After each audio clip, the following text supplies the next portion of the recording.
Friends, Randeep Hooda की Veer Savarkar movie 22 मार्च को release हो रही है। तो इस मूवी को बता रहे हैं कि मूवी एक प्रोपेगेंडा मूवी है, जबकि इस मूवी को जानबूझकर लोगों को नीचे दिखाने के लिए बनाया गया है, ऐसा दोस्तों लोग कह रहे हैं। फ्रेंड्स, सबसे पहले मैं एक बात बता दूं कि वीर सावरकर जी के हम लोग पैर की उंगली के बराबर भी नहीं है। वीर सावरकर जी इतने बड़े क्रांतिकारी थे, इतने बड़े देशभक्त थे।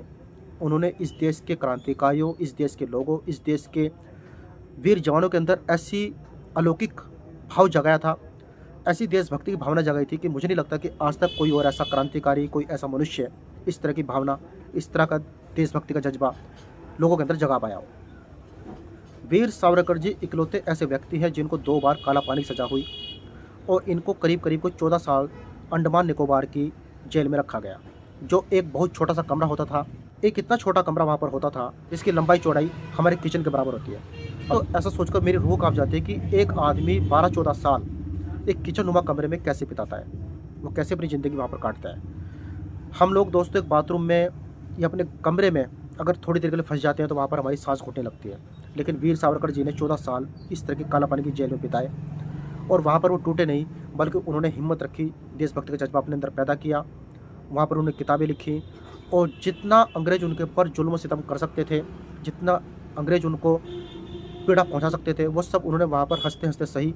और जो उनके साथी वहाँ पर थे, जो कहीं ना कहीं अंदर से टूट रहे थे, उनके अंदर भी उन्होंने देशभक्ति की भावना जगाई, के अंदर एक जज्बा जगाया, उनको हिम्मत दी कि एक न एक दिन देश हमारा आज़ाद रहेगा और आप सभी लोगों को टूटना नहीं है। तो दोस्तों, हम जैसे लोग इस मूवी को प्रोपेगेंडा कह रहे हैं। वीर सावरकर जी को कुछ लोग कहते हैं कांग्रेसी कहते हैं, कुछ लोग और भी लिबरांडो कहते हैं कि वीर सावरकर जी ने तो अपनी सज़ा से बचने के लिए अंग्रेज़ों से माफ़ी मांग ली थी। दोस्तों, बिल्कुल झूठ बात है। जो आदमी 14 साल तक काला पानी की जेल में रह सकता है, वो अंग्रेज़ों से माफ़ी कैसे मांग सकता है।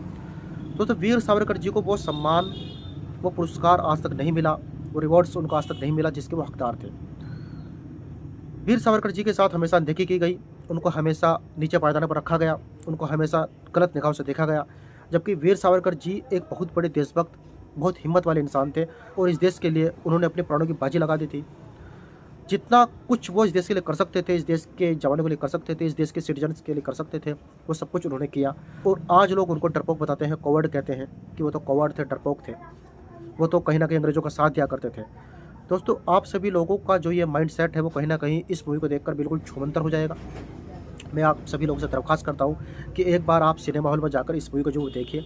तो फ्रेंड्स, इस तरह की मूवीज़ को हमें सिनेमा हॉल में जाकर जरूर देखना चाहिए और अपने बच्चों को जरूर दिखाना चाहिए, क्योंकि इन क्रांतिकारियों के बारे में जानना भी कहीं ना कहीं हमारी एक जिम्मेदार नागरिक की जिम्मेदारी बनती है।